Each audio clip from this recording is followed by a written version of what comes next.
What is up, homies? Welcome back to another episode of the CzechXicans podcast. It's been a minute. It's been 3 long years. It's been, 3 years. Yeah, it's 3 years. been. That's what I was trying to remember. I was like, how did those lyrics go? I don't really remember. Did I tell you guys about the joke that when Keller and I were watching Friends on Netflix years ago, when they put it on Netflix, anytime Ross's son Ben appeared, we would go, "It's Ben. It's Ben." Well, Keller's a huge Comedy Bang Bang fan, and you guys don't listen to Comedy Bang Bang. No. That's like their running joke. He is, yeah, Comedy that Bang is Bang. one of their 1,000 running jokes. That's a good one. Yep. Where are you going again? Italia. I just want to see how quickly we can get a ban from Italy. If you're watching We're already in here there. and you live in Italy, piacere. Say hi if you see me. Help me with my struggling. Tell me where to get an espresso. Italian. Where? Buonasera. Buona giornata. Buonanotte, buonasera, buongiorno.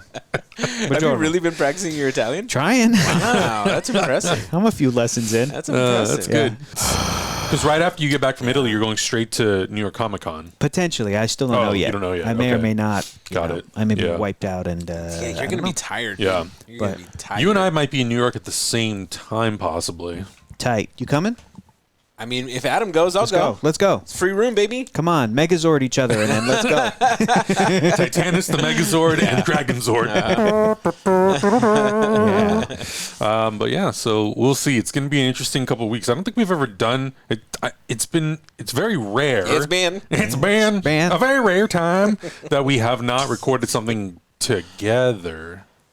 I think in this On this iteration channel- of our channel, on this channel, I we've think done ever. everything together. Yeah, we've done everything No, together. actually, I might have missed one thing. Oh, I think I maybe. might have missed one thing at like Mando. Like Trailer early reactions. Mando Oh, or trailer yeah, the reactions. Batman trailer you and I did, and then there was yeah. something else that just Hector and I did. Yeah, right. Yeah, right. I don't miss anything. No. Well, without you, the show doesn't run. It's so. true, man. Exactly. Adam, please, we're done. Shut it down. Nobody's getting any more videos. Oh, boy. So we should talk a little bit about Patreon. We're doing quite a bit of stuff. Oh my God. At the beginning of the month, we're going to be launching a watch along of the Halloween movies. We're doing the original Halloween plus the Blumhouse trilogy. We're my God. We're not doing all 13 films. That's next not year. Yet. That's Not next yet. year. Well, it also depends if people are like, I really like this. Please do more. If those videos and those Patreon I'm posts quitting. get the most hits we've ever gotten for anything, we will stop watching everything else and pivot to Halloween. to Halloween 2, Season of the Witch, all of it. Return of H2O, Michael Myers, Return Revenge of Michael Myers, Curse of We'll do 'em Michael all. Myers. That's probably not going to happen, but you know, we have a Halloween We'll treat. become just a horror next year. channel. Yeah. We'll just do I horror. like it. Sure. Because Shit, Hector that'd be loves it amazing. so much. If that gets us 1 million subs, sure. I'll watch. We'll do the new Hellraiser. Yeah, I was about to say, I'll watch Hellraiser. We'll do the Chucky Do series. Exorcist for Oh, sure. yeah. I actually, so there's like a lot of that stuff I haven't seen yet that I would actually love to Okay, watch. I was Wait. just kidding. Stop. You haven't That's seen not gonna. Exorcist? No, I haven't seen the Chucky series. Oh, the new I Bro, Chucky you've never series. seen the original Exorcist, Adam? I thought you were dude. a horror guy. What's That's a going on, good bro? one. That's a good one. Yeah. There's some new remasters coming out of like Poltergeist that'll be really fun. They're here, My seen my Poltergeist. engines are running right now. We're a spooky channel now. but that's only if they do well. Yeah. And I think we can announce that one or maybe a few of them may appear on YouTube's Yep. as a cut down, but don't wait because we might change our mind, and you don't want to miss the spooky season. We might be At the 11th hour, might be Seriously? like, never mind. Yeah. We might be late on the delivery. You might not see those until December. So Right, I'm saying, if you right. want to be in on the spooky season, Yeah. join the Patreon. Stop wasting my time. Yeah, because we do have a lot of people ask if, cut downs are going to come to YouTube. Yeah. Obviously, when we're taking on series that are not part of like the weekly routine, we prioritize them for Patreon because that's where most of the people are asking for like them. The Boys and Yeah. like Right. things Superman and well, not even Superman and Lois. Yeah, but Superman things- and Lois is one of those things that we were just waiting for it to drop on Max. Yeah, but we're still like behind Yeah. from the weekly release yeah, schedule. Sandman. People keep asking about Game of Thrones or But House of the here's- Dragon, I should say. Here's the reality. The plan is, yes, everything that we're watching, we at some point hope to have our editor or editors Yeah. cut them down, put them on YouTube so everybody can enjoy them for free. That is the goal. But Yeah. we are backlogged, and that's Severely. hard. Because I think the thing is like I don't think that people who just subscribe to YouTube and see what's on YouTube, they think, oh, they're only watching She-Hulk and they're only watching Yeah. Rings of Power. Right. No. We're watching a lot more stuff on top of that. And I was going to say, the more people that we have that join up on Patreon, the easier it is for us to hire editors to then crank that stuff out and put it on YouTube. You do the movies, you do this show, you do that show, you do that show. Yeah. Yeah, you know, like for example, we did the Lord of the Rings, the whole trilogy, and so we were literally right before we started recording, thinking like, okay, if we put those on YouTube maybe in like December for Christmas, it will give the editor, you know, this many weeks to cut down each movie. But before they even do that, they could work on the Halloween movies, and then after that, they could maybe do another movie, and so there's like a lot of coordination that has to happen, and a lot of communication with the editor of like, is this plausible, or are you going to absolutely hate us by the end of this? Right. Because it's quite a bit. It's quite a bit of work, yeah. And I mean, you know, we're going to start Andor. The premiere of that damn show is 3 episodes. 3 episodes. And then people at 12:05 are going to be like, where's the reaction? I need we're the still reaction. on the first episode, man. Oh, come on, man. Come on. You know they're going to do it. We love and appreciate the support. Of course. Yes, absolutely. And we are also, I'm trying to get these guys to, I mean, people are very excited about Star Trek. They're very excited. And I don't want to say what Star Trek we're doing. Yeah. So I will just say, I'm thinking that we'll probably put a handful of Star Trek things that we're watching into one YouTube reaction. But if you go to Patreon, you can see them all uncut. And that's always going to be sort of like the ideal if you wanted to follow along. And I have a plan. We have a map. We have a star map. Yes. Yeah, because the uncut reactions are quicker Simple, to produce. clean, done. The cut downs is what takes a lot of time. Yeah. You know, like most of the cut downs that we do, they can take, depending on how long something is, like Lord of the Rings and RRR, those are like 3-hour movies. That can take hours to do. Yeah. An hour of a show like The Boys or Superman and Lois or something, 40 to 60 minutes, that can take up to 5 hours sometimes, depending on like how much material we really want to use. A 20-minute show like X-Men the Animated Series, much less time, but still, you know. But still takes time. So we're going to be doing a lot of stuff, and, you know, I posted on the Heroes Reforged account that those things are not going to happen immediately. Like some things might happen in November, some in December, some might not happen until January. It all really kind of depends on like what we're watching and what we're reacting to and schedules and all kinds of stuff. Because right now we have a shooting schedule planned out until, what was it, mid-November? I think early December. I think until we die, actually. Yeah, I think until we're Next old, 84 years. dusty guys. Yeah. Just a bunch of crusty boys. Until the Crusty heat boys. death of our solar system. Exactly. We have content plans. Yeah. Disney. Yeah, and it's all Mickey Mouse. Yeah, so we have quite a few like shooting dates planned out for a lot of stuff, and, you know, we've already recorded some things for next month and all kinds of stuff. So it's like a very coordinated thing to try to figure out when we're going to do all this stuff. But all that being said, there's going to be a lot of things coming to Patreon. We're super excited about it. I'm super excited to jump into franchises and things that I have very little experience in, something like Star Trek. Did you guys see that comment from somebody that was like, I'm so happy that you each three are getting to do a geeky thing. Adam with Halloween, that was on Twitter, you with Lord of the Rings, and now Hector with Star Trek. And I was like, oh yeah, it's true. And that's why I'm like, my friends love me. By the end of the year, I think you brought this up that we'll have tapped into almost every fandom. I consider it. I consider 4 geek pillars in my mind. I think that they are Marvel, DC, Star Wars, Star Trek. Now, of course, Middle Earth is there. You know, some people point out Doctor Who. There's many different kinds of huge geek fandoms. Yeah. Firefly. That's a big one. Firefly, sure. Okay. Boo, Joss Whedon. Joss Whedon's Firefly in the movie Serenity and the comics. You're right, but the point is, in my mind, these are like the 4 biggies of the very geeky. Those are my geeky pillars. Your geeky pillars are probably Halloween, Star Wars, DC Comics, and Marvel. Yeah. What would you think your 4th one would be? My 4th one? That's a really... Hockey. Sports. We're going to be doing reactions to the LA Kings next season, baby. So, Adam, what's happening here? What's that little... What's the red line? Is that Wayne Gretzky? Yeah. Is that Wayne Gretzky? God. Are these That's the Mighty only Ducks? hockey player that I know. When are they doing the Ducks? Yeah. Oh, God. When are the Ducks coming out? Augustines are MF Doom, Doctor Doom, drums, Motorcycles. drums/motorcycles, Lord of the Rings. Lord of the Rings. Perfect. Done. The Nailed 5th it. one, Wu-Tang Clan. Wu-Tang Clan. Yeah. So funny. Hieroglyphics. All the underground cats. Yeah. Oh my God. Yeah. But yeah, so I would definitely check out our Patreon, you know, and join our Discord, especially if you have questions about anything, like join it. The community is super helpful. The moderators are super helpful. When we're on there and we happen to stumble across a message, we'll, answer questions or whatever you need. Yeah. We also do have like a master post on Patreon that's pinned where you can see a breakdown of everything that we're reacting to and like what streaming service it's on. Yeah. We try to keep it as updated as possible because Patreon currently doesn't have a way of you seeing sort of like the big picture of everything that we offer on there. Yeah. We have a ton of shit. Like, so much stuff. Yeah. And by the end of the year, we're going to have even more because right now we're in the process of recording a ton of stuff, especially because Hector's going to be gone. We're trying to have like 6 weeks worth of stuff. So that way we have a buffer. We're doing The Boys season 2. We're basically going to roll into season 2, Diabolical season 3.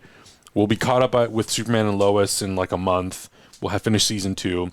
We're doing all the current shows. Like, it's never ending. It's never ending. Yeah. I mean, we're like people on YouTube think we're watching week to week, even though we said, hey, it's going to take us a month to catch up to She-Hulk. So like we got stuff for days. Yeah, and we watch multiple episodes a night. So like Superman and Lois, because it's a 15-episode season, we broke it up 3 episodes over the course of 5 days. Yeah. The Boys, we do over 3 nights, 3 episodes, 3-3-2.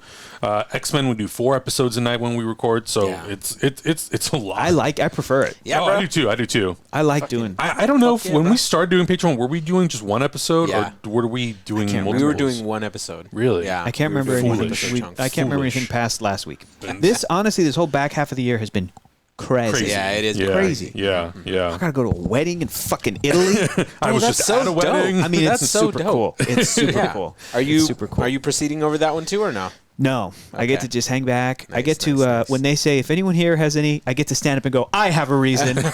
I love Keller. He's my best friend, and no girl can take him away from me.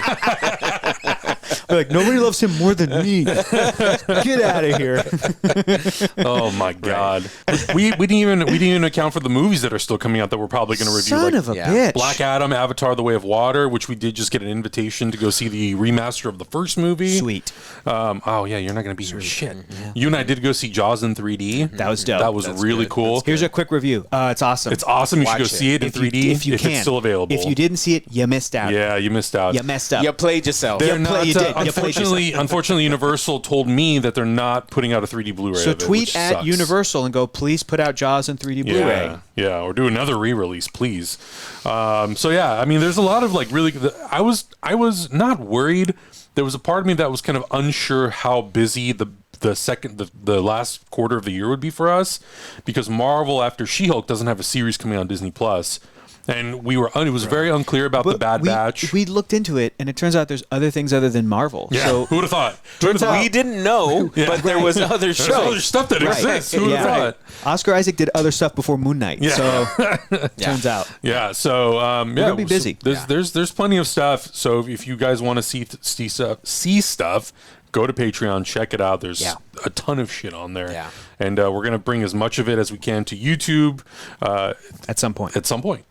In the future. The Halloween stuff, you So should just definitely look at, though. So just hold on. Yeah. Hold on to your butts. And thanks on for the to your support. butts. Thank you for Of course, continuing to Of support. course. Yes. D23 just happened. Cool. None of us went. Nope. Because we didn't get approved to go. We didn't get press badges. Hey. Which is fine. That's fine. I've okay. actually been to D23 once. I went in 2019, right before the pandemic happened. I thought it was really cool. Like, I generally like the Disney brand. I mean, I mostly like the theme park. That's really the thing that I love the most. But, they acquired some of my favorite franchises, like Marvel and Star Wars. So, And come on, they had Harrison Ford come out. Yeah. And the best moment, he met Ki-Hee Kwan after backstage. 30 years. That photo. That was really, really cool. It's a good photo. Yeah. It's a heartwarming almost photo. made me cry. I Yeah. was like, Yeah. this is... Because there's 2 pictures, and they're happy in both. Yeah. And people were pointing out, they're like, normally Harrison Ford is like a curmudgeon. We love Yeah, him. he doesn't smile. He was so happy to see him. Yep. Yeah, it's so crazy to see the pictures from the 80s of them on set versus pictures now. I'm like, dude, what? What? I know. That's what? Almost 40 years? Huh? And they had crazy. a lot of cool, like, I'm into the speaking of the theme parks, they had a bunch of theme park announcements. They I'm did. sure you guys caught all that On stuff. top of it, yeah. The most Really important cool. one, they're putting a Portos in downtown Disney. Hell yeah. That's a good move. That's a good move. I like the big, goofy-looking Hulk that they're going to have now. In the spacesuit or whatever. In the quantum suit. I'm super interested in that multiverse The King ride that they're Thanos, doing. baby. With King Thanos, Yo. that looks nuts. You saw how I freaked out about that that on concept Twitter, art right? is crazy. I looked at that and I was like, you got Moon Knight, you have Ms. 3 Marvel. Spider-Men. Yeah. You have She-Hulk. You have Werewolf by Night in there. Man-Thing is on there. And I'm like, this is going to be the future of the MCU. Are y'all setting up Secret Wars? Are you teeing this up? What's happening? Kind of. It looked like it. Yeah. What if Thanos came back as King Thanos in That the would movie? be- That'd be Goatee. wild. That Wild. would be That's crazy. Yeah. Look, it's not to say. First of all, I think they did Thanos as good as they could ever do. I it. agree. Yeah. And I want to see Kang rock it, and I want to see Doctor Doom come in and sneak be the actual threat to Secret Wars. I think we're all in agreement. Yeah. But if there's a moment where we get a little glimpse of a King Thanos, that would be sick. But also have would that be sick. moment in the comics where Doctor Doom rips King Thanos' spine out of his body. That would be rad. Holy crap. That would be rad. Have you seen that? No. Now you're talking my language. Well, in Secret Wars, he comes up to Thanos. Thanos like steps up to him, and Doctor Doom ain't having any of it, and true. he just grabs him by the neck. That's and true. I just remember that. rips his spine It's not King straight Thanos, out. but it's not King dude, Thanos, but you it's have to- it's you gotta Thanos. read that How does comic. Doctor Doom do that? Oh, Because- he's God Doom at that time, Yes. baby. Oh, So yes. it's Wow. multiverse shenanigans. That's crazy. And I'll tell you what, Wars shenanigans. in that Secret Wars comic from 2015, he does take the power of the Beyonder, I think, Yeah. basically gods. Yeah. God or gods. And in the original Secret Wars comic from the 80s, he took the power of the Silver Surfer. Yes. Right? Wait. I think it was the I don't know. I Silver don't know if Surfer that he was standing over Wasn't the. Secret Wars back then like more battle based? So Yes. like the Beyonder came in and I think he did. and Maybe he like did put take everybody the- on a yeah. planet. I'm not sure. The point We have to being- reference. The point being, Doom is going to take somebody's power. Right. Maybe he'll take Kang. That was Maybe. my theory. Is it like the Avengers, the Kang dynasty will Right. end, and the Avengers will be like, we can't, they'll be like the Ninja Turtles. They're like, when did he? Yeah. How did he? What did he? When did we get seriously whooped by this guy, guys? There's only one person they're missing in Secret Wars, and that's Molecule Man. He enslaves basically yeah. Molecule Man, uses his powers to kind of Whoa. absorb everybody's powers. That would be a wild villain to have. Yeah. You know where he might pop up in is the Fantastic Four movie. Wouldn't that be a swerve? If instead of Doctor Doom or Mole Man or some other, Molecule Man pops if like up? Molecule Man showed up. I mean, he's like an Omega level. Yeah, and he's like mentally unwell. Yeah. So he's a real threat. Anyway, Maybe. Anyways, the thing we're getting real deep into this. I want to go back to the thing that made me the happiest. He didn't have all those characters in that ride concept art was Daredevil. In that red suit. But I'm like, but that is like the Netflix. That's the Netflix Daredevil. That's our Charlie Cox. And I'm going, Daredevil's going to be in an Avengers movie. Yeah. And it made me so goddamn happy. And then I'm like, you know what? Not only that, but I bet you Daredevil is going to be like, get a call, and he's going to be looking around to his buddies, and he's going to be next to Jessica Jones, Luke Cage, Danny Rand. You know what I mean? And go like, guys, Yeah, they need us. I gotta and then go. the thing I wanted to have happen in Infinity War, them stepping through a portal, I'm like, I think they're going to be involved. That would be pretty it would rad. Be so good. I could cry thinking like how emotional I Just could get in about the that. ride, though, or do you want to see this in the I'm talking about the MCU? movies. Wars. I'm talking about the okay, movies, but okay. because in my mind, the fact Yeah. that they put a Daredevil in the ride, Right. along with all the rest of those characters, Potentiality. I'm like, this is that 5 to 20 year plan. Yeah. Here's the thing, Disney though. parks don't mess around. I They think they have designated the Disney parks as a whole separate absolutely universe. Yeah, they because are. Black Panther is still there, Right. And Steve Rogers, Captain Rogers America, is still could still be there. there with Sam Well, Wilson. he's Cap. there with Sam Wilson. Yeah. Iron Man is Yep. photo op. The Tony Black Stark Iron Widow's Man. still walking around. Totally cool. Scarlet Yeah. Witch. It's interesting because those characters, kind of like all the other Disney properties, they are eternal. There, like they will live forever. Like you can't go into Disneyland and walk up to a Goofy and ask him about a Goofy movie. Right. It might not be the same Goofy, Right. but it's still Goofy. Like that Goofy might be. Is it like 1930s Goofy, Exactly. or is it doesn't really Goofy movie? It doesn't Goofy? really matter. They're all Yeah. kind of they'll kind of mush them together. Yeah. So I think the Marvel characters walking around, those characters, I think are going to live forever. Yeah. Absolutely, 100%. But I don't know if we'll see that in a movie anytime soon. I think that's going to be like distant future, 20 years maybe. Maybe Marvel has jumped the shark at this point. No, I think it's gonna be 2025, dude. And Wait, I think so. What, seeing Daredevil? No, well, you're seeing Daredevil, like Netflix Daredevil, fighting like King Thanos and like 4 different Spider-Men and like everybody coming in. Honestly, I think they're going to do it in King Dynasty and Secret Wars. I think Secret Wars is going to be their version of. I mean, the MCU has already established enough of its own history that they can pull to a universe where Thor is still like the Infinity War Thor, Right. Just like that concept art, and then they're going to pull to a universe where Jane Foster Thor didn't have cancer. And she's Thor. Yeah. And they loop her in because people were like, why is there Hulk and also World War Hulk or like the Ragnarok Hulk? And I'm going, because in some world he never left Ragnarok. Like that's all they have to do is kind of hop around to the different time periods of their own very rich history. Yeah. And I'm like, I've been opposed to it up to this point, but I would not hate, I'll say this, I wouldn't hate a Chris Evans coming back for a scene or two. In that kind of context, as a younger or like in his prime Rogers, I'm still kind of opposed to any sort of Tony Stark, RDJ coming in because I'm like in the MCU that character died. Yeah. In the MCU, Steve got to retire, back in time, so there's still a potential to kind of play with that, and he still has that sort of retirement / and I don't think it would take away from the Sam Wilson Cap because I'm like he's still going to be Sam Wilson is Captain America in his own movie. Period. Will lead the Avengers. Like that's the future. Right. I wouldn't be surprised if he got a 2 and 3. I would not be surprised if they did that. But the Secret Wars story is that's where you go. The craziness. That's where you go. Okay, here's the what happened to that Steve Rogers that had Mjolnir, but he didn't drop it off yet. Let's go get him. Let's go get that guy. That's what I'm talking about. You think there's potential to bring like Tobey Maguire and Andrew Garfield back again? Yes, but I also feel like No Way Home is a good enough of a send off that I'm like, you don't need it. Yeah. Right. And that's also like that's tricky. That's tricky. It is. It's a very fun question. Very to try crazy balance. Like I don't. We always talk about like we would love to have Kevin Feige's job, but when it comes to those kind of hard decisions, that would be a really tough call to make. The key thing is, Destin Daniel Cretton is doing Kang Dynasty. Whatever he wants to pull out of that story, right? No matter how crazy stuff it, because look at what Sam Raimi did with the craziness in Multiverse. You had some crazy cameos. You had some John Krasinski as Reed Richards, which is wild. Patrick Stewart came back as Professor X, right? Captain Carter was there. Haley Atwell. That stuff was awesome, but it was still a Sam Raimi movie. Right. He still got to do his thing. So whatever Destin Daniel Cretton wants to do in Kang, let him do it. And whoever ends up directing Secret Wars, and it better be Ryan Coogler. Thank you. Let Ryan Coogler tell whatever story he wants to tell. And whatever themes he wants to pull up from that story, then Marvel can go, okay, what about this craziness? As long as it fits with what Coogler wants to do, or whoever, but it should be Ryan Coogler. Then I'm fine with it. Okay. Yeah. That was a fun tangent.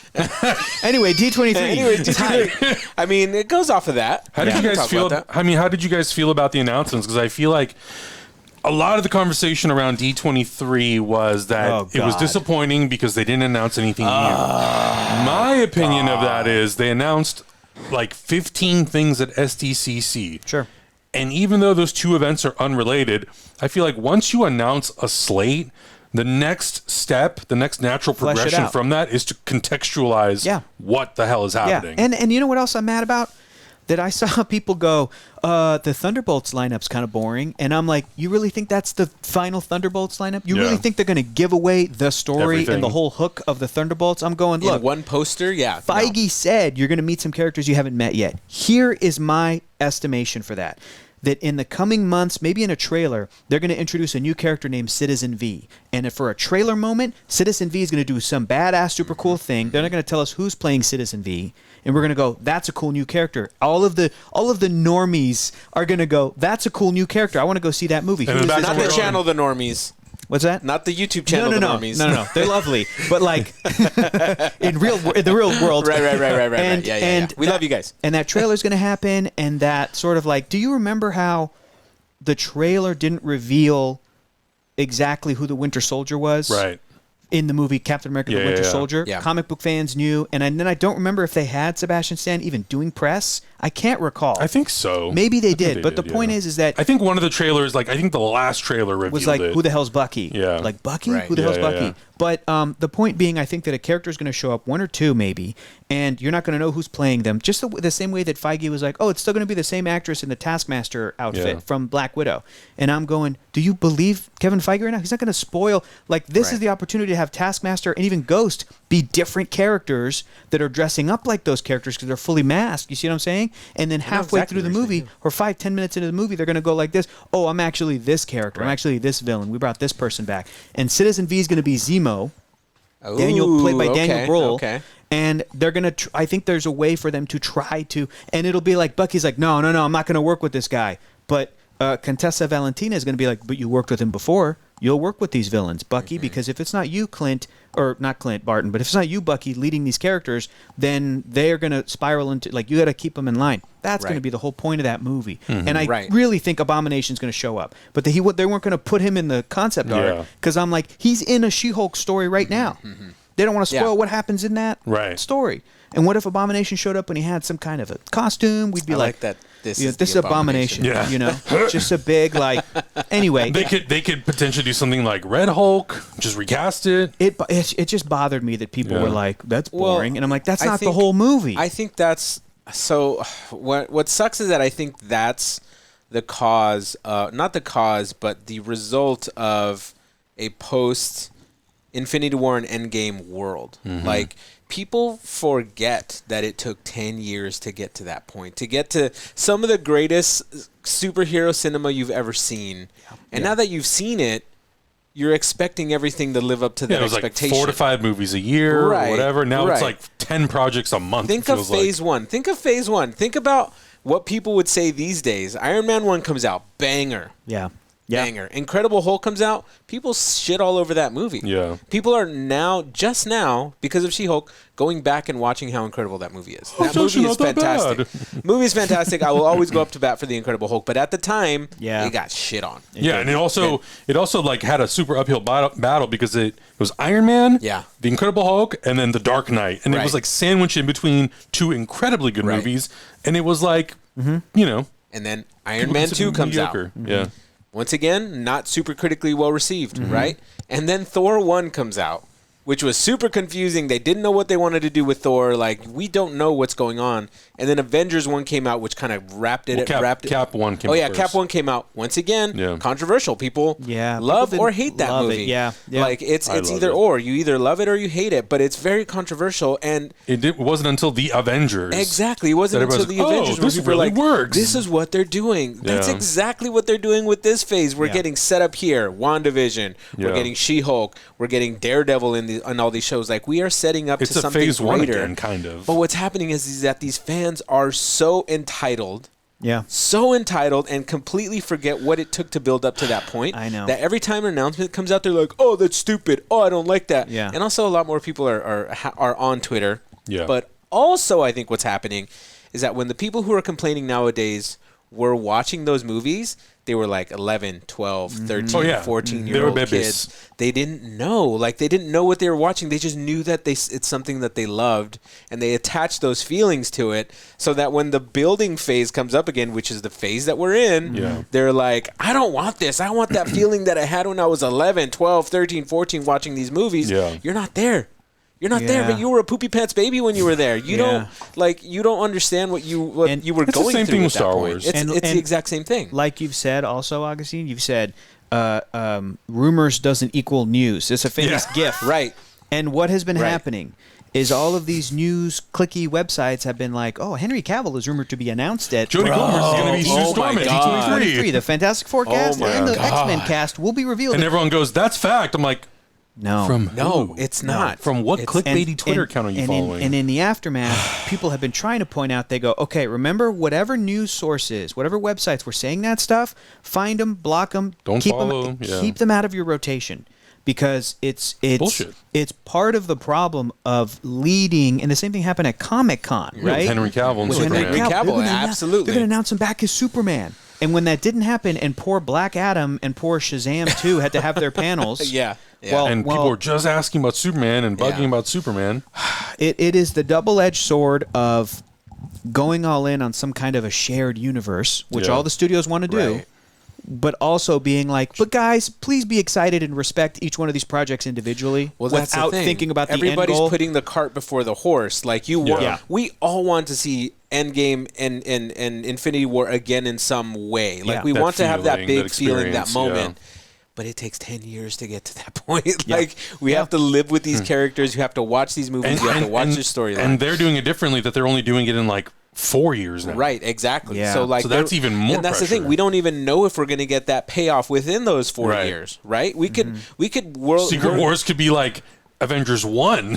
Right, exactly. Level. I have a feeling that the end of this multiverse saga is going to be some massive thing that destroys all the multiverses and brings everything back to a singularity, so that we don't have to deal with so many characters and you deaths might be mean right. something. Because if you give a mouse a cookie, he'll ask for a glass of milk. And if they keep open the thirsty motherfucker. If they keep open you can't keep opening that genie's lamp, right? Because you're gonna at some point have to put it all back without trying to grab it and put it back in there, because you can't overuse some of these concepts. Otherwise, each time there's going to be a new Avengers movie or MCU movie. Fans are going to be asking, well, are you going to get Tobey Maguire and Andrew Garfield to show up? Exactly. And it's so there may need to be a movie official rule that goes nope and like closes off all of the other. I think that's how this is going to end. Maybe. Like the multiverse is going to end because they've done it before. Yeah. I forgot which one that was. It was Secret Wars. It was Secret Wars. That's where how like they brought in Miles Morales. Everything was like conversing into one. Like the Earths were getting too close to each other. They were all going to blow each other up. It's sick. You got to read that comic. Yeah, and so they solve it in some particular way. You know what else I'd say too? If anybody's watching, and if isn't that what Reed Richards was talking about in Multiverse? Yes, a little bit, yeah. What was the word? Not singularity. Not convergence. Divergence. No. Incursion.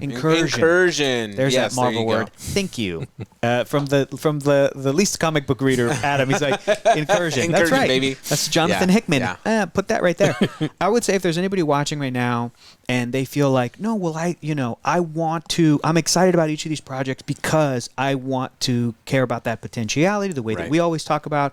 I would say, in addition to what we're saying, is basically have measured expectations. Yeah. Kind of appreciate each thing as we get it without thinking about think about the journey, not the end goal. And the second thing I'll say is just read Marvel Comics, because everything that fans are complaining about, it's all there. It's already there. You want to know who the Fantastic Four are? Read Marvel Comics from 1961. You're good. You've got an abundance of material. Yeah. If you want to see the X-Men fight the Avengers, it's in the comics. Go read all that stuff. Yeah, and they're doing like a new run of Fantastic Four, aren't they? I'm sure just to tee up everybody for the Fantastic Four. Everything is there, and you don't have to wait years for it. And when we were talking about Secret Invasion, and I briefly summed up like what Samuel L. Jackson, what Nick Fury's role was in it, and a lot of comments were like, "Oh, thanks for breaking that down. I haven't read that comic, and now I feel like I know what." And I'm like, "That's great. Please also read the comic. Yeah, go read it though. There's more in there. If you're interested, it's cool, and there's lots of lists and easy ways to find how to get in. And I know it's overwhelming, but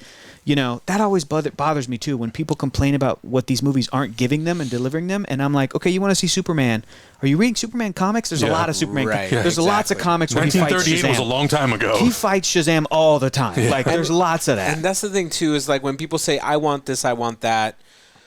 What version do you want? Like, there's so much to pull from, and how do you fit that into either a new current storyline, or I think since people don't have a lot of experience making movies, creating movies, or anything like that, producing movies, it's not as simple as just like, I want a Superman movie. It's like, okay, cool, you have a Superman idea, pitch that. Let's see what that idea is like, and if it's good, let's have somebody make that movie. For David Sandberg, in order for him to put something Watchmen related or something IP related that Warner Brothers owns, he needs permission. There need to be contracts. There needs to be all these hoops for him to do that. There's so much stuff. Just imagine the process of writing a 150-page script, getting that approved, getting the money for it, breaking it down, getting the budgets, getting the When you remind me of all that stuff, it's a miracle that Marvel releases more than one thing a year in their 8 MCU. things a year from them.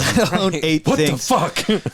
Dude, that's ridiculous. I mean, and that goes for for any of them, like Star Wars, DC. Like Star Trek is doing lots of stuff right now. Yeah, Star Trek is doing a lot of stuff. It's crazy. I know that obviously, like right now it's very easy to be like, to shit on Warner Brothers for everything that they're doing the DC stuff, but like uncancel Batgirl. But yes, go on. But even just like shifting the dates and then figuring out like, okay, if we put Ben Affleck in this and then now this is before that, but then we move Michael Keaton, it's like you're just playing chess on a board. I can't imagine all day, and I'm just like, God, that's horrible. And I think it's a weird symptom of where we are right now as fans, and the fandom right now is really toxic and really racist and really misogynist. Jesus, But I think us, like specifically us, our YouTube channel, I think we have a responsibility to maybe talk about those kinds of things and like show you, hey, like you don't have to think about things that way. You don't have to be racist or mean or misogynist or anything. Like it's a piece of media. If you don't feel like you connect to it, don't watch Move on. I know. Move on. There's other Don't stuff comment. out there. Nobody wants to hear your shitty comments.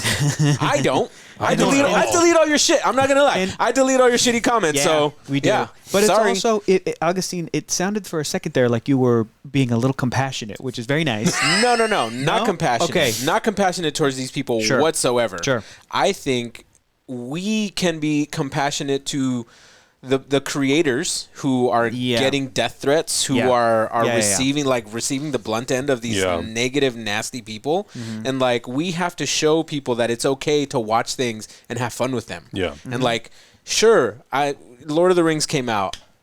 You don't have to be a stickler for the history. No. Not everything has to be historically accurate to everything. Like, it goes back to our movie discussion. How do you compress 3,000 years of an age into a season or 8 2 episodes or 3 of a season. Yeah, exactly. Or 5. Regardless if there's multiple seasons. It's just a blatant disregard of how movies are made, but also that the people who are making these things are people and are listening and watching and looking for feedback. They understand the pressure. They understand. I mean, they're professionals. They totally get it. So I feel like we are in a unique spot to highlight the good things that we're seeing. I agreed. It's like the whole conversation about The Little Mermaid. I've never seen so many people try to go to bat for The Little Mermaid, and I'm like, I've never seen any of these people talk about this movie. No. And also, like, the source material, The Little Mermaid was like green or something.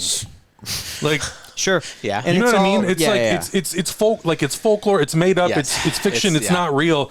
Who gives a shit who plays The Little Mermaid? It's just an excuse for racist people to try and recruit other racist people online to their stuff. Right. And You it's changed all- it from my childhood. No. And it's also the thing from your childhood is not even accurate to what the way it was written in the first place. Exactly. Yeah. And it's also, to go back to Augustine not being compassionate for saying, if I've seen a lot of people, a lot of like different channels and stuff on YouTube begin to try and fight this YouTube algorithm that just rewards that awful behavior and racism and sexism. It just continues to reward it, because I've seen channels pop up and go, look, we're going to point out to you why these people are lying. They are grifters. They're doing this because they make money. Yeah. They're not actually. And my favorite example was they pulled up, they go, here's how they were talking about the new Game of Thrones show a couple months ago. They're like, Game of Thrones has gone woke. It's bad. It's this. It's that. And there's all these thumbnails of them shitting on Game of Thrones. As soon as Lord of the Rings pops up, they're all of a sudden like, Game of Thrones is better. And fans have chosen Game of Thrones over the new Lord of the Rings show, which has gone woke. And the hypocrisy there is they're not sticking to their own. They thought that Game of Thrones. The narrative shifts. No, exactly. Yeah. It shifts based on, and then they pretend to care about a movie that's not for them, The Little Mermaid, which is not for them. They pretend to care about that stuff, because all it's doing is driving engagement and rage clicking. Right. And I've seen the people that are combating that and they're pointing it out, people respond to them and go, yeah, I was sucked into that. I really felt like these people. And all of a sudden I start to realize, I'm like, this is cyclical and they're, toxic, right. and toxic. And I'm like, and it's just It's our version of Andrew Tate. Yeah. It is our version of Andrew Tate. And even dudes like that guy will still every once in a while chime in and be like fucking Elon Musk, that moron, will be like, that Lord of the Rings show, really bad, because they're all part of the same shit. Yeah, they're all in the same all, community. They're just blatantly horrific people who then are using this stuff to like farm engagement and clicks. One thing I saw online recently is somebody was having a similar discussion of what we were saying about how people were shitting all over having a black actor take over a role. Yeah. But nobody ever complains for the reverse of it. Like, Yeah. nobody ever complains when things are whitewashed in anything.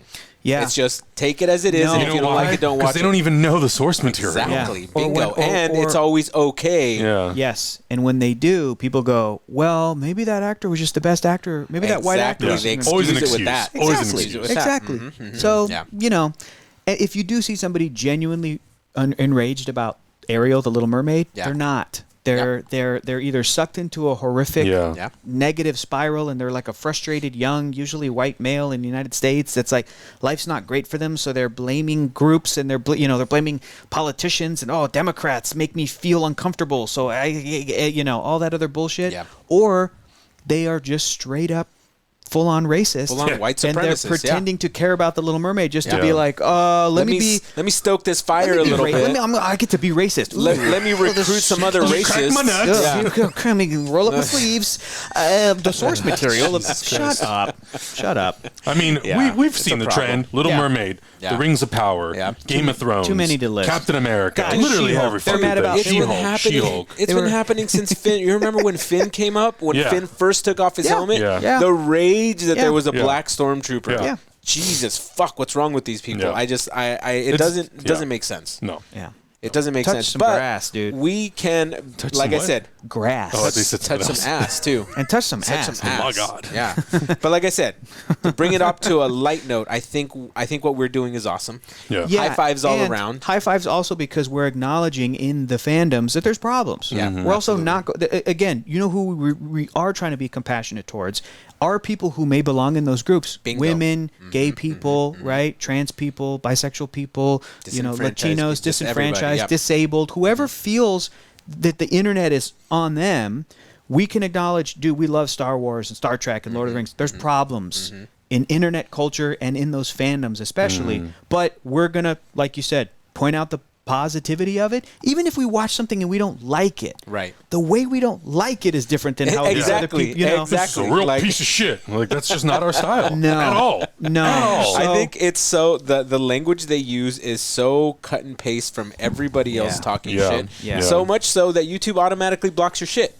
It automatically blocks your shit and nobody sees it. So good luck typing shit on our comments. Remember that moment from the first Spider-Man movie, Tobey Maguire? I've seen somebody use this image. It's like a meme where they go in response to some racist or dumb comment, they put that human spider pic and they go, "That's a cute opinion. Did a YouTuber give it to you?" Yeah, exactly.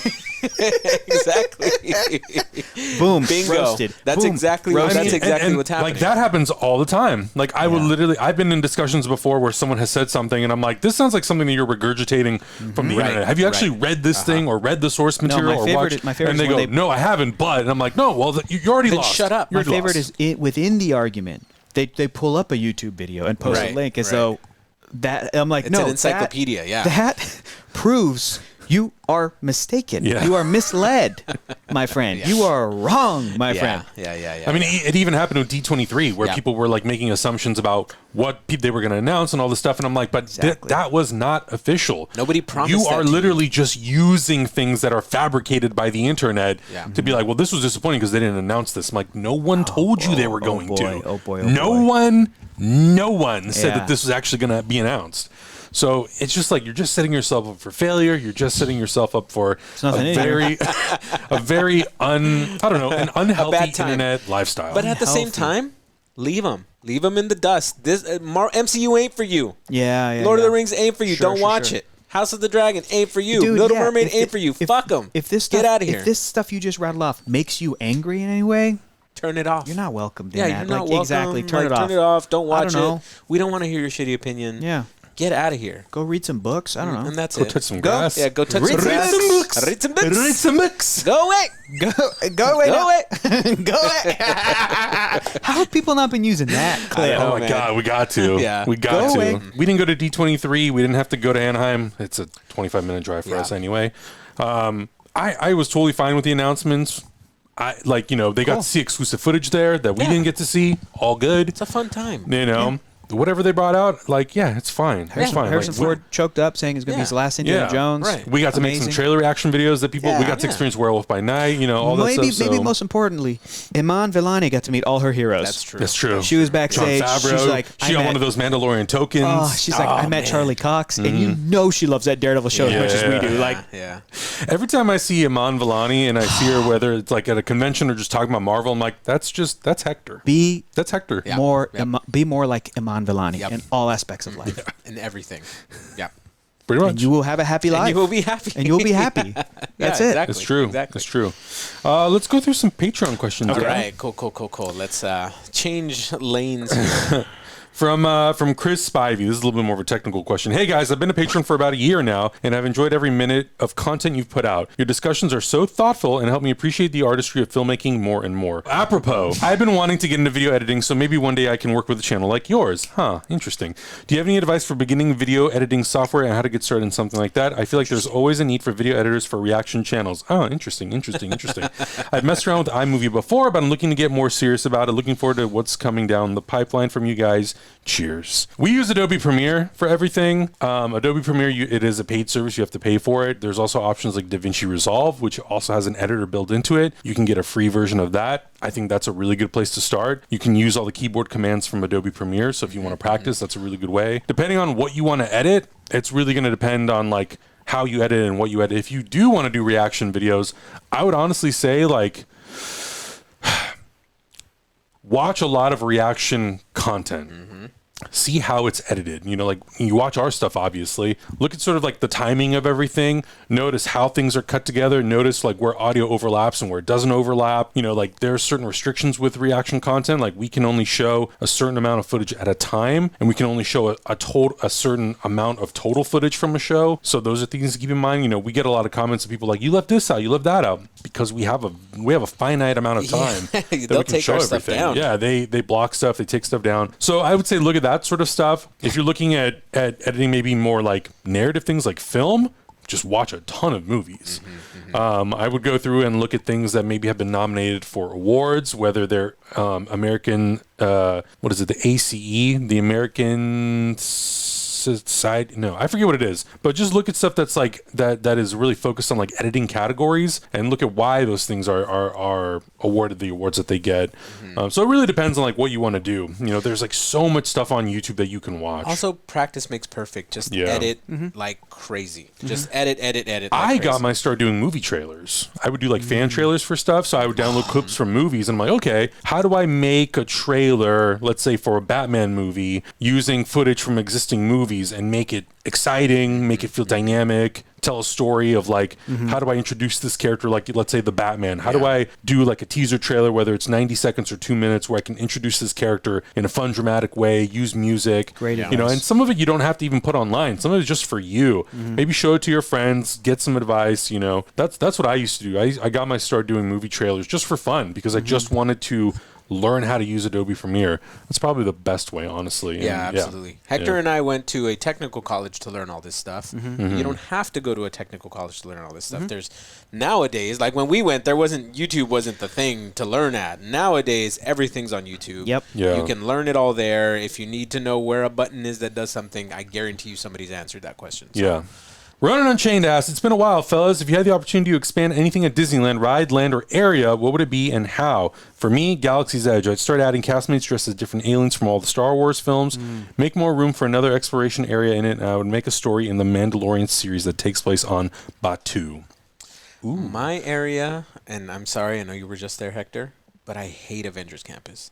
I think Avengers Campus is terrible. And they're adding more stuff. Oh my gosh. I think and not because of the character interaction. I disagree. Yeah. I know you disagree because you love it so much, but the reason I think it's terrible because I don't feel like there's a central focus or like, you know how when you walk into Radiator Springs and how you walk in and you're like immersed, transformed. Like each one of those sections of the park has its own characteristic or unique thing to look at or stare at. Like the immersion is 100% there. When I walk onto Avengers Campus, it doesn't feel like a campus. First of all, because they called it Avengers Campus, I was like, okay, so like, where are we? Are we out in the field because that's where one of the Avengers campuses was, right? Like out in the field, or are we should we be in a giant building, or should they make it look more like New York because it is in New York, right? So like, I feel like it could cater more towards giving that in-universe Marvel feel,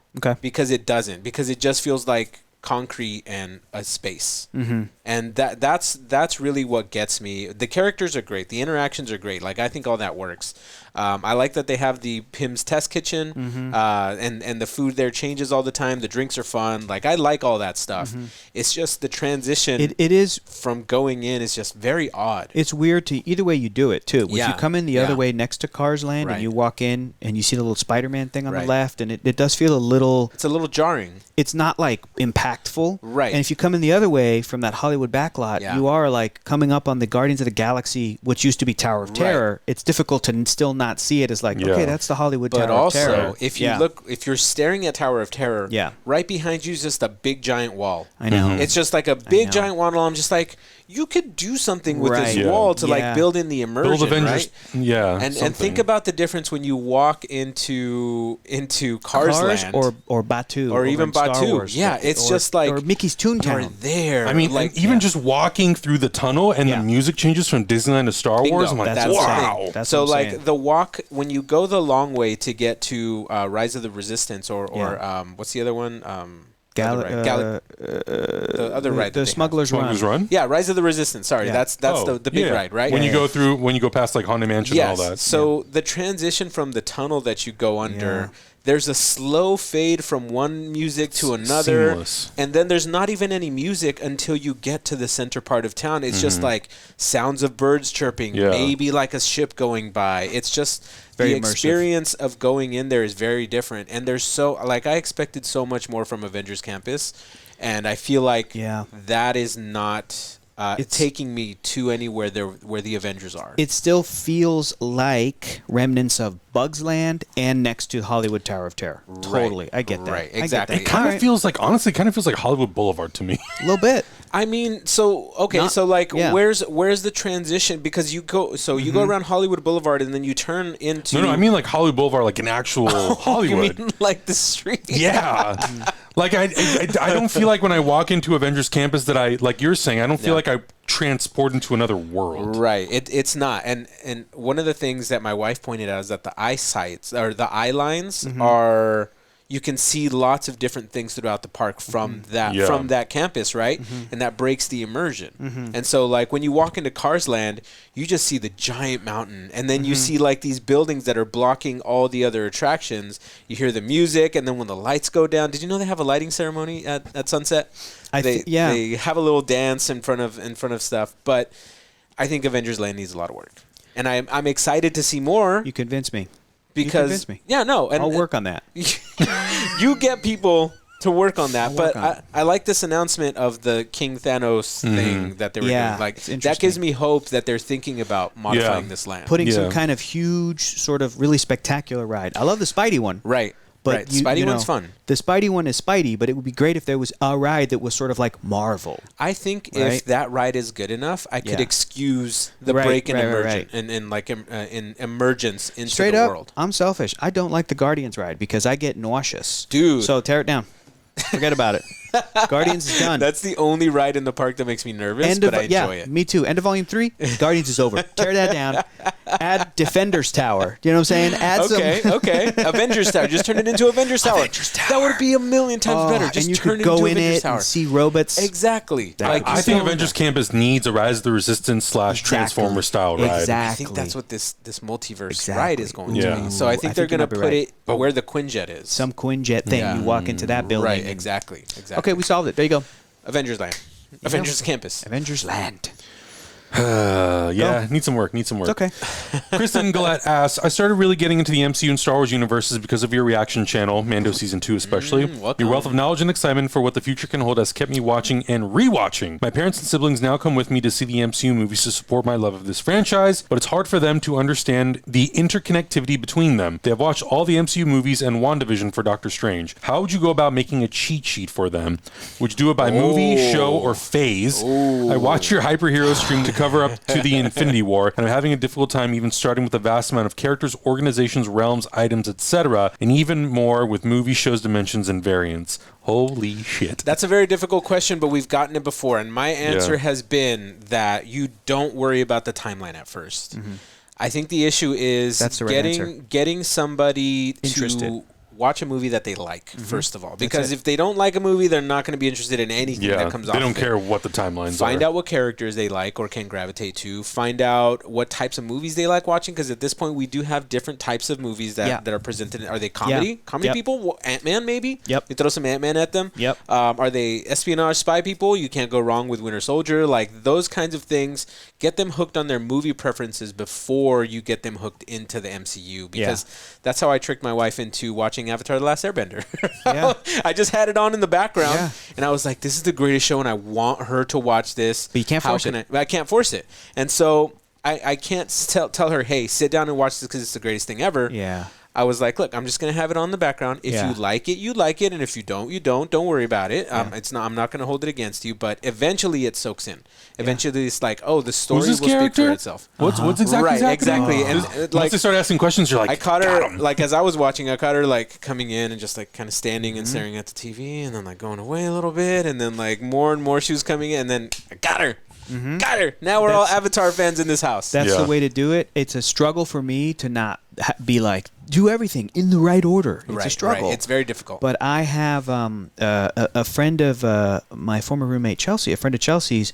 She would, like, break my brain because she'd be like, I just watched WandaVision and I liked it. And then she was like, so then I went back and watched Endgame. Right. And then I watched Infinity War. And I was already like, error. I was already like melting. Like it was like the factory was. I say melting down in my brain. No, it was like no. There it is. But no, it was this one. Yeah. But then I was just like, oh, this is the way for you. Like, go for it. And then she's like, because I liked Vision and Wanda, I went back and saw Avengers Age of Ultron and then Civil War, and just like hopping around. But the through line was the character. Exactly. And I think I even got to be like, to pitch to her, I was like, if you go back and watch Iron Man 1, that's a cool thing. That's the origin of Vision, technically. That's the Jarvis. He's already in there.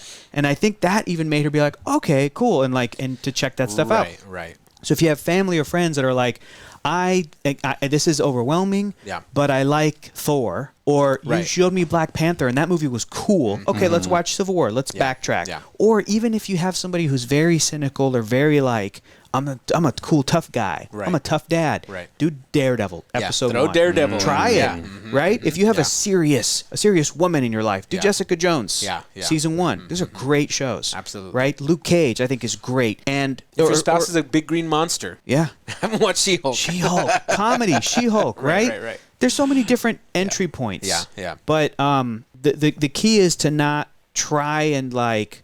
Look at the timeline, wrangle them all, and be like, "Oh, this is the way we should do it." They can't watch this one because they didn't like this one. I think it's more movie preferences. Yeah. That's a great piece of advice. And I usually do the same thing. I try to figure out like what is this person into, what do they like, what are the genres that they like, and then I try to, like, my mom, for example, when the new Star Wars movies were coming out.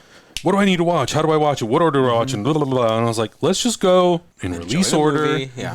And if she had questions, I think that's the biggest thing, is just being open to having people ask you questions, clarification. That's great. All that sort of stuff. Like my mom, she went and she saw Endgame, and she had seen some of the MC, not all of them. And then she came out, she's like, wow, those people were really cheering in that theater. Yeah. Like, they were really excited. I'm like, it's a whole thing. It's, 20-something movies, da-da-da-da-da. And so I was like, well, if you like this movie, maybe start here or try this or try that. That's how I try to do with every single one of my friends who's like, hey, there's 25 Marvel movies. Where do I start? I'm like, well, you can start at the beginning, go theatrical. If you're like Hector, you start at the beginning and you finish at the end. Yeah. Like, that's how you do it. Or depending on, like, if you watch phase 1 and there's a character that you attach to, you can then go off and just, like, watch their appearances. At some point, those appearances will converge back into a team-up movie. It really depends. And even then, the order has changed. Right. Yeah. Because WandaVision came out before the show Loki.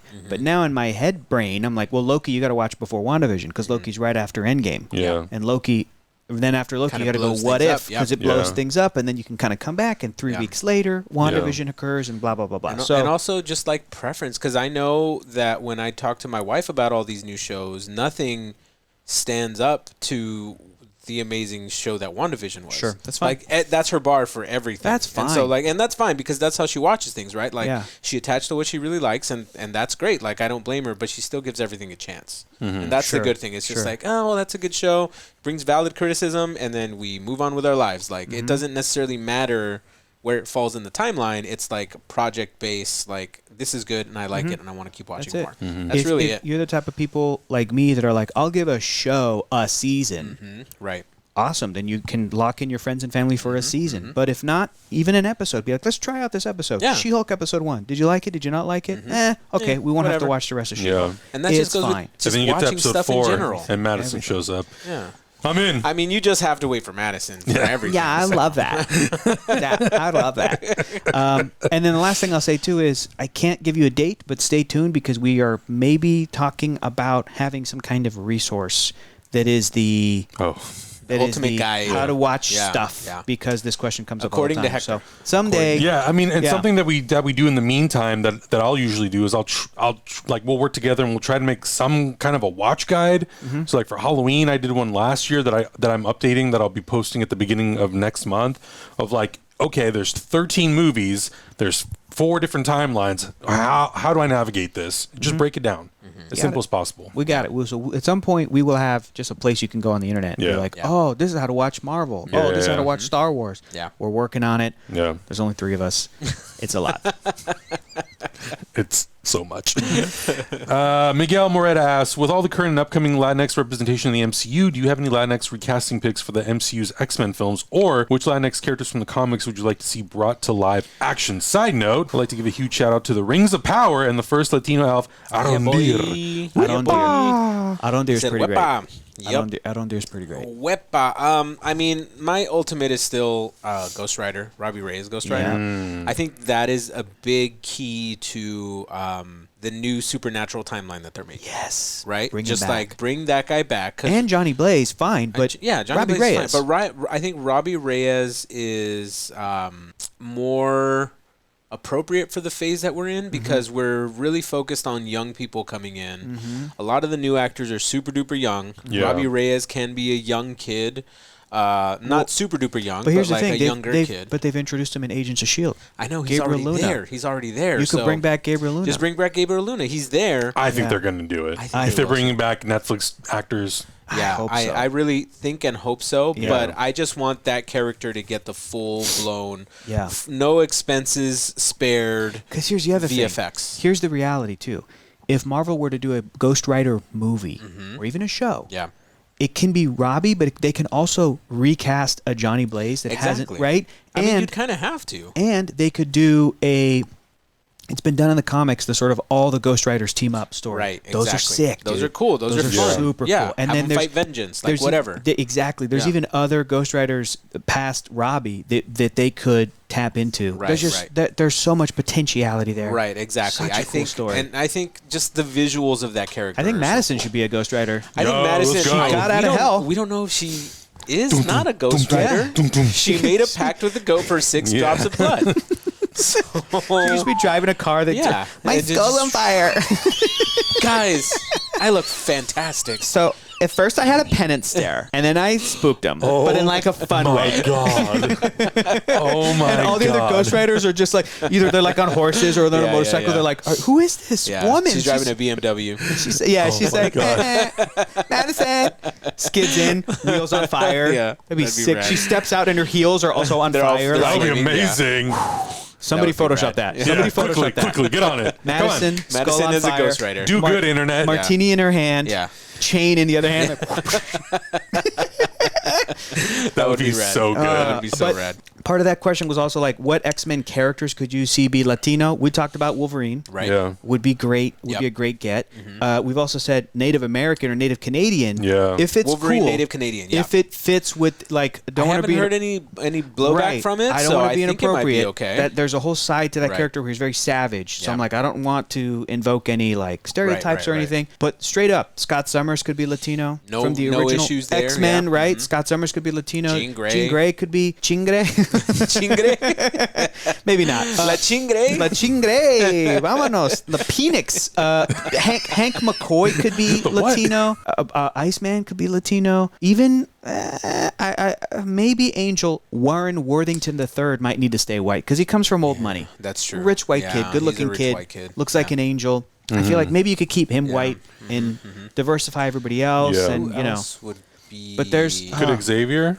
potentially. I Could mean, Xavier be Latino? Yeah, I don't think there's any reason why. I feel like Magneto's the one tough one. Yeah, I feel like Magneto kind of. That's a really tough I feel like Yeah. Magneto is going to get harder and harder and harder as we progress through time. Yeah. But I also feel like the solution for me is just keep Magneto Jewish, a survivor of the Holocaust, and Yeah. how he stays young Slow is the down his same way aging. Wolverine stays young. Wolverine has a Right. healing factor, Healing factor. but Magneto could also have slowed down aging due to the magnetic fields of the Earth. Whatever. You could Make you some could- shit up. Yeah, That's it. Yeah, you could, because I just would like that representation to go on. Yeah. I I think And it's important. honestly, when I think back on it, I feel like maybe we talked about this before. I feel like myself personally, maybe one of the first times I learned about the Holocaust was through the character of Magneto, and then I learned about it fully in sixth grade. And this is messed up, an optional, I remember this, bit of curriculum. Yeah. In our sixth grade, Southern California, our sixth grade teacher was like, okay, so for this next week or two or month or whatever, she was like, apparently this is optional, and I've decided that we're going to talk about it, and we're going to learn about it, you know? And we took a field trip to the Museum of Tolerance, and we did the whole thing. So, and I'm very grateful because it had a big impact on me. Yeah, absolutely. Wonderful for the teacher to do that. Like it should be Part of the curriculum. Yes, I agree. Yeah, a bunch of characters in X-Men could be Latino. Yeah, but then I don't think there's not a lot that I find problems with. Would be changing them over, except like these major tentpole characters. I want Nightcrawler's got to be German. Yeah, exactly. And Colossus has got to be Russian. That's the whole point. I would want to keep Jubilee as an Asian character. Absolutely. Keep Psylocke as an Asian character. Absolutely. Well, that one's tricky because she was originally a white lady who put her brain in the body of an Asian woman. And I go, okay, clean that up, Marvel. You know what? Let's start it off clean. She should be Asian from the get. Yeah. She should be, just straight up. And if she wants to be British Asian, that's like Gemma Chan. You can find them. Wait, they're real. Wasn't Psylocke in one of the movies? Yeah, played by Olivia Munn. Right? Okay, yeah. So that was them cleaning it up. They did, but I'm saying possible. The origin. It's Anyway, Wolverine should be a Canadian actor. I think so. Right? I think it should be a. Come on. It better be someone. Better be someone from Letterkenny. Oh, I guess if they go native, Yeah, that'd be it's a different. native Canadian. Just do that. I think that's fine. Yeah. Banshee would be great if they're Irish from Ireland. Exactly. That would be great. Exactly. It's doable. Anyway, Eventually, we'll get a check one. This is a little bit of a long question, but I think it's a good question from John Allenson. So I'm not sure I can word this well, but please hear me out. I've been feeling and reading a great deal about the stress of being the audience for especially genre streaming programs. Like, if as the audience we don't repeatedly binge a property the moment it drops, then we have contributed to the failure of that show. For example, I love the comic Paper Girls, and I am enjoying the show, but it has already been announced that it has been canceled. Like, they didn't give enough time to find an audience and just based the decision on the death of people binging it immediately. Even Netflix's The Sandman, which I'm also enjoying, is not sure it will be renewed. So do you think the fact that Disney Plus doesn't follow the binge model, does it help this phenomenon? Or does it just shift the focus from binging to first day watches and still has the same problem? And based on this, do you think any of the announced D23 properties might suffer and eventually be axed early if the response is immediate and overwhelming? Anyway, thanks for considering this question. That's a really good question, and I don't think I've thought about it that way. What were you going to say? I think, and I think there was an article that came out maybe 5-ish days ago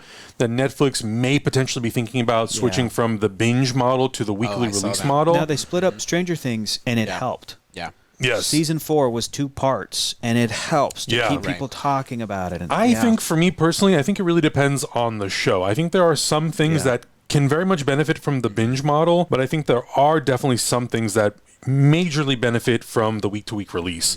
I think Disney Plus, the Star Wars stuff, the Marvel stuff, even HBO Max doing Peacemaker and the CW stuff, doing week-to-week stuff. I think what happens is it keeps the relevancy, it keeps the shows relevant for a lot longer. Right. And it builds up the hype, and it just kind of stays in the ether of the internet for much longer. Like, we've seen that with every Marvel show, every Star Wars show.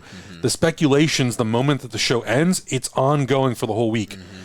Stranger Things, it premiered, and even though it was, kind of broken in half, I would say within maybe 7 to 10 days, the conversation had kind of died down really quick. Yeah. And then it picked back up again when the second half. And now no one's really talking about Stranger Things. Right. People are still talking about, some of the Marvel shows that have happened in the past and all that stuff. Granted, obviously Marvel puts out a ton more stuff, but I think that now is a really good time for somebody like Netflix to not rely on what are the numbers in the first 24 hours, because that puts a lot of pressure on everybody to want to, we don't watch everything in real time, but if Sandman's good, I don't necessarily want it to get canceled just because we can't watch it the week it debuts in September and we have to wait till November or December or whenever we're going to watch it. So I think that puts so much pressure on these projects, and I think that puts a lot of stress on the people who work on these things and create these things that, I know Neil Gaiman had talked about the budget for Sandman was so big that they were so dependent on the views being incredibly high in the first day,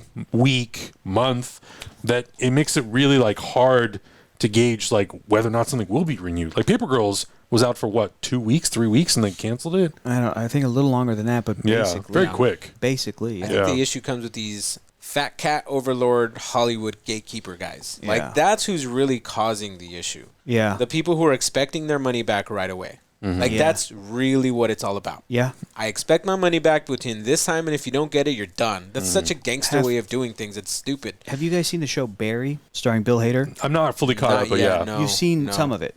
So season 1. It's a great premise, but there's this amazing moment where in one of the later seasons, a character gets her own TV show, and she's starring in it, and she's writing it, and she's the lead sort of creative force.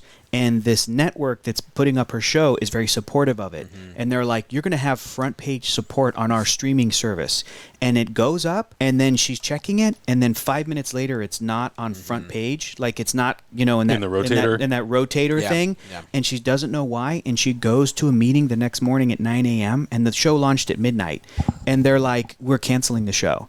And she's like, why? And then the boss, this fat cat, goes, the algorithm. Yep. As though an AI had decided this before a show could find its audience or whatever. Yeah. Right. People are literally sleeping. And she goes, and they were rattling stuff off that was an exaggeration, but it's basically Hollywood. Yeah. And she goes, well, if people aren't watching in the first 5 minutes of release, then it's pretty much a lost cause. These kind of ridiculous, what? Who made that up? Who made that up? Who made that up? And then the head of the network is like, it's the algorithm. And she goes, again, if there's anything I could do, I would do it. But unfortunately, I can't because it's the algorithm. And it's like, you're the CEO of the network. Right. And she's like, I know, I understand, but the algorithm. Right. Most likely didn't even watch the show. Yeah. There's a really funny bit where the creative, obviously, she's like, fuck the algorithm. She's pissed off. And an assistant gets up and closes the door as if the algorithm's listening. Yeah. That's the joke. We can't have algorithm listen to this. So, I mean... It's a guy named Al. It's incredibly frustrating. I think it's too much pressure for viewers to, in the world of streaming, because it's not appointment television anymore, mostly. It's not things like MASH and its finale got the most ratings that will never be repeated because everybody in America was watching that show at that time. There was one show to watch, and it was MASH. And there was no DVDs, no streaming. You would never watch the episode again if you just missed it, unless years later it went into syndication. Yeah. But even then, schedules being what they were. Right. So a completely different era of television today, and I think it's too much pressure to... It's almost like, in my mind, I'm like, it should count as a view if the weekend it comes out, somebody puts it in their to-watch list, their queue. Exactly. Netflix should clock that and go, okay, this person's busy this weekend. Maybe they might not be able to watch it at midnight. But they're interested enough, they planned, and they put it in their thing. But then again, not everybody uses that feature the way that I do. I'm very methodical about my... I share an HBO Max with my mom, and she just puts a bunch of stuff in my list, and I go, did you mean to put any of this in there? She goes, no. Mijo, I accidentally hit the button. The picture looked nice. Yeah, she wants to hit play, but it accidentally scrolls over and hits add to list, and then she goes back over and hits play. Yep. And I'm like, you've seen Elvis. Can I take it out of our list? And she goes, yeah. I'm like, okay, well, this is, so... Different strokes for different folks. Different strokes, and don't feel... That's why I make profiles for everyone. That sure counts. Stay in your own lane. It's fine. But anyway, it's a lot of pressure. Don't feel pressure. Yeah. Cobra Kai is one of those shows that, because it's 30 minutes, it's very fast. Yeah, it moves. But, with something like Stranger Things, it's an hour long. Yeah. And some of them are 2 hours, I think, and some of them are an hour and a half. And it's like... it's a lot of time devotion. Yep. And it's like, I want to be focused. I am not the type of person who wants it in the background. I want to be focused on it. So it is a lot of pressure. It's unfortunate. And I wish that, and I hope that it changes. It changes. Yeah, period. Yeah, me too. David Gayhouse is a little bit of a follow-up in some ways. Hey guys, long time no talk. Love your channel. I'm 55 years old and started reading comics in the 70s. Oh, I really enjoy the passion you Yeah. guys have for comics and have gotten me back into reading them. Hector, that'll make Hector happy. I always try and follow Hector's recommendations. Skipping to the favorite topic of DC, how worried should I be that this will be the last season of Superman and Lois? Also, are you guys coming to NYCC? If so, I am so buying you guys beers and beers and beers and beers. Maybe. So stay tuned. And if we do... Yeah, maybe about NYCC. Yeah, maybe. Yeah, maybe. Superman and Lois. I don't know. I don't think so. They got a new Jonathan, so maybe that kid's got another 2 seasons in him, at least. I mean, at least I hope not. I feel like the ratings for that show have been pretty good, considering that it premieres on CW and then doesn't make it to HBO Max until after the season is done. I know when season 2 dropped on HBO Max in the first week or something, it was in the top 10 for I think a week and a half, 2 weeks. I'm not sure. Cool. So it did really well. I think if numbers, it just went straight to HBO Max, do a simultaneous release on CW and HBO Max for people who still watch CW, I think that's a really good idea. I don't know how the deal works out with the distribution between the network and the streaming service. I'm sure that there's some considerations there. I really hope that it is not the last season. I've been, we're in the middle of watching season 2 right now. Even though maybe some of the story stuff isn't firing on all cylinders, I'm still having a really good time watching it. All we can do, show. to go back to that previous question, all we can do is just watch it. Yeah, Watch it when we can watch it. Hope we're included in their algorithm. Yeah. She's new. We should give her a shout out. We should. Oh. Aisha Kenya asks, hello to the 3 handsome amigos. And I like compliments. Oh, thank you. You sneaky. Selfish son of a You bitch. sneaky snake. My question for all you is, with everyone getting hyped about a possible World War Hulk film and the growing multiverse saga, what are the chances of seeing a Hulk variant in the future? Would you all be excited to see Ed Norton back as one of the Hulk variants? No. I think it would be awesome, and that way we could keep the current Hulk's continuity while also being able to explore a World War Hulk or Planet Hulk storyline. Thanks for taking my question. Well, Edward Norton Hulk and Mark Ruffalo Hulk are the same. Exactly. Yeah, they're the exact same one. I don't need an in-universe explanation for that. Yeah. Now, Eric Bana. Actually, they did explain it. Yeah. In She-Hulk. It's a completely different person. Yeah. Literally. Literally. Eric Bana Hulk would be sick. Yeah. That would be cool. Ferrigno. That Lou would be cool. Ferrigno. Or some kind of another homage to Bill Bixby. Yeah. Would be awesome. Yeah. I do, because I love Hulk. You guys know how much I love Hulk. Yeah. I love Hulk. I think a World War Hulk would be perfect with other Hulks coming in as variants trying to stop the World Breaker Hulk. Bro. But having Maestro come out. Maestro, yeah. Do you know Maestro? He's considered the ultimate level Hulk. He's got a was gray just thinking beard. that. He's got a okay, gray I've seen- mohawk. yeah, I've seen There's that. one image of him. he's bald, bro. He's bald, right? 'Cause he's Yeah. old. Oh, he's got the round, Yeah. the hair around. Bro, he's got a cul-de-sac. Yeah, he's got a straight up cul-de-sac up and here. And he's still scary. There was one shot of Maestro in a room holding a broken cap shield, holding a broken Iron Man helmet, just showing that he devastated everybody in the What if MCU. that's the villain? That would be fucking rad. Whoa. But also, there's a new Hulk. I forgot what his name was. It's Volcano or Earthquake. Ryan Otley just did the art on him. There's a new Hulk who looks like a volcano. Not a volcano, but his skin is crackly like a volcano with glowing under, right? And apparently he's the, once again, super crazy, strong form of Hulk. Aisha, I think there's so much potentiality with the Hulk. It's kind of like their version. They could turn it into kind of like their version of the Green Lantern. Because he's very will-based. He gets strong the madder he gets, right? And so, but he's really rad, and he's the newest iteration of Hulk. You so could do a lot with you could that. bring in a lot of different Hulks to try to stop Hulk. It might not be exactly like in the comics, because the comics is kind of convoluted. Yeah, that's okay. But you could come in. I just really want to see the moment where the world is in awe, the audience is in awe of Hulk breaking New York in half. I think it'll happen. Or cracking a planet or something. It's just... This is Ryan Otley's tweet. The designs in mine, Donnie Cates' Hulk run definitely went through an evolution.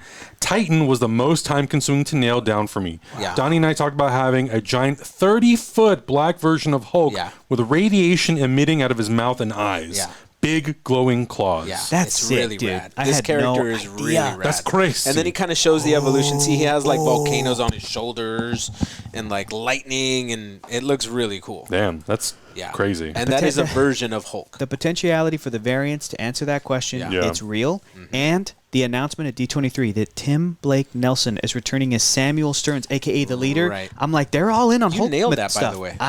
It's because She-Hulk. It's because of that show. It's because of the fact that they brought back Blonsky. I'm going, they're not abandoning the Hulk lore. Yeah. They're finding creative. They're ramping it up. And if I were Universal, I'd be like, okay, now's the time. Let's cut a deal. Yeah. We want a piece of some kind of a pie. Give us something. I cannot believe that Universal has like not. I don't know what they're doing over there. If that's what the holdup is. If the holdup is that Disney is just going to give them a crap deal at this point, Universal, take the deal. I don't know what to tell you. It's better than nothing. I don't know what to tell you. Cut the check. 1% of $1 billion is still a lot of money. A lot of money. I don't know what you could give Universal Studios a nice paint job with that. Yeah.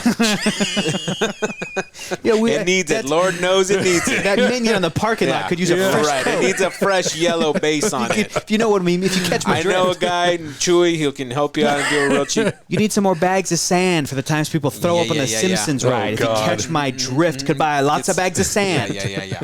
Lots of what's that called? Yeah, what is it? Pixie dust. At Disney, they call it pixie dust, where they clean up your puke off the floor. Oh, like the powder stuff that like absorbs it. Yeah, kitty litter. Why am I blanking on it? I don't know. Like saw sand. No, what am I thinking of? Sawdust. Sawdust.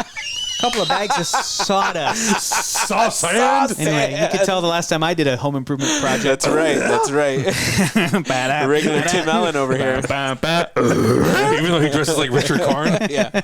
No, Tim. That's wrong. Oh, God. Great question. Thank you. Last question. John C. Vasquez Jr. asks, will someone from the team be attending HorrorCon on October 1st and 2nd at the Los Angeles Convention Center? Yeah, in his heart. Most likely, I'm going to try to. If not that, I definitely want to go to Monster Palooza, which is in Burbank at the Marriott Hotel, I think. That's October 13th, 14th. So I will definitely try to go to HorrorCon. But if I don't make it to HorrorCon, I will go to Monster Palooza. I want to go to more LA-based creepy events. Yeah, me too. Like over at the well, you guys will have fun. I'm going to be in Heritage Italy. Square. No, you guys are coming. No. You guys are coming. Hector, you're coming to Halloween Horror Nights with us. Yeah. I mean, look, we don't necessarily have to do that one, but like going to Heritage Square or doing the haunted hayride over Don't at give Griffith him an Park, out. Like, no, he's going to do scary stuff. He's going to do scary stuff. Maybe not that, but he's going to do scary stuff. I don't like to be touched by strangers. Well, you're not going to get touched by anybody. Yeah, they do, dude. The only stranger that's going to touch you is me. Yeah. And you might like it. I told you we're going to form a safety sandwich. Adam, you in the middle, and I'm going to be hugging around the back. Adam is like a bouncer. Right, exactly. Adam will plow through. You went with me last year. Yeah, it was me, you, Matt. And so we kind of formed a safety sandwich. That sounds Great. All right, it was great. All you have to do is just... I'm sick. I got COVID again. Sorry, guys. Please I got COVID. I can't go to Comic-Con or this. Sorry, guys. God. Can you please not get COVID in Italy? Of course not. I just got my booster, so I'm good. I'm gonna be maxed up. Yeah. The only time I lower my mask is to eat some bread. Eat some bread. Some cheese. Eat some bread. Eat some pasta. Some wine. Eat a pasta. God. Just one noodle. Just one noodle. One noodle at a time. I'm so jealous you're going to Italy. Son of a bitch. Come with. I wish. It's too late. We should actually plan a trip to Europe again. Can you believe it? It's going to be 4 years since our Prague trip. I feel like we did it last year. I know. It does. It really but it's because we 2018, did it right before COVID. Yeah, we did a year and some change before. Yeah, it feels like we just went. Crazy. I know. I look at those videos all the time. Yeah. Wait, 2018? 2018. Yeah. October 2018. Yo, Infinity War had barely come out. Yeah. I know. Yes. It was before Endgame. It's nuts. That's crazy. Yeah. Jesus. Well, I hope we you have talk fun, about though. it all the time, though. We talk about going back to Prague. And we got doing all that stuff. Maybe going to Munich this time. Yeah, for Oktoberfest instead of Berlin, because that's where the big Oktoberfest is. We will all go with Lederhosen. Yeah. Lederhosen and pigtails. We'll see. But have fun. Clint, son of Edith. It's taken me a long time to find this place. You should be commended. Berlin is on this map. So it is. Well, Hector, have the best time. Yeah. We'll see you when you get back. We'll hold the fort down with all of our reactions for Andor, Rings of Power. Yeah, I'm at least here for. We're doing She-Hulk at midnight this week. We're doing Lord of the Rings. Is that Rings tonight? Of Power. Yeah, it is. Oh, okay. Shit. Okay. We got a lot of stuff to do. It's Wednesday night. Wait, what's into today? Thursday. Today's I don't Tuesday. know what today Okay, is. we're good. At the time of this Sorry. record. It's Yeah, no, we're not doing tomorrow She-Hulk night. tonight. Okay, Tomorrow good. night we're watching some boys, Yeah. and then Yes. at midnight we're doing Yeah. She-Hulk. Right. Cool. And then Lord of the Rings, and then I'm out. Then you're out. So you're Yeah, gone. and then you'll be miss a back few for weeks. like a day to do some shooting. And if you go to NYCC, then we'll see out. what happens. We'll see what Yeah. happens. Yeah. Maybe we'll see you there. Maybe we'll see you there. Maybe we'll see you there. But guys, thank you so much for watching. If you're on the audio version, thank you so much for listening. Jump over to the YouTube version. Check out the video version. Go to our Patreon, of course. We are doing so much stuff that it would be impossible to cover every single thing. Check it out. Links are in the description down below as usual. And if you haven't subscribed yet, subscribe, baby. We're almost at 100,000 subscribers. Do it. Turn that red button gray. And let's get to 100K. We should probably talk about at some point doing something maybe for 100,000. Celebrate for 100K. Yeah, we can do some sort of celebration thing. We will We'll see. buy 100 grand chocolate bars and eat them. Oh, I like that. And then we'll brainstorm. Okay. We could probably come up with something better That than wasn't that, a bad but I idea. like That was a bad idea. That was not a was bad idea. I We'll haven't had shop it. 100 We'll grand shop I'm done. candy guys. bar in a minute. I would like one of those. Those are pretty good. Yeah. Subscribe, and we'll catch you guys in the next episode. Bye. Bye.